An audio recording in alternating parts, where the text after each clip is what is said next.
एक सुंदर कविता आहे. वेळ नाहीये असं म्हणणाऱ्या प्रत्येकासाठी.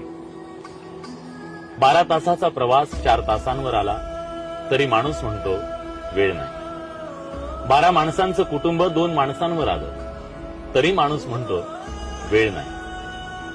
4 आठवड्यांनी मिळणारा निरोप आता 4 सेकंदात पोहोचू लागला तरी माणूस म्हणतो वेळ नाही.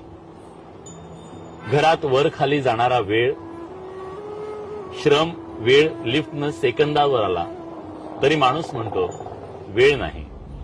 कधी दूरच्या माणसाचा चेहरा पाहण्यासाठी 6-6 महिने लागायचे. आज एका व्हिडिओ कॉलवर माणसाला पाहू शकतो पण तरी माणूस म्हणतो वेळ नाही. बँकेच्या रांगेत तासनतास उभं राहायचो. आता मोबाईलवर काही सेकंदात व्यवहार करतो तरी माणूस म्हणतो वेळ नाही. एकेकाळी काही आठवड्यांचा कालावधी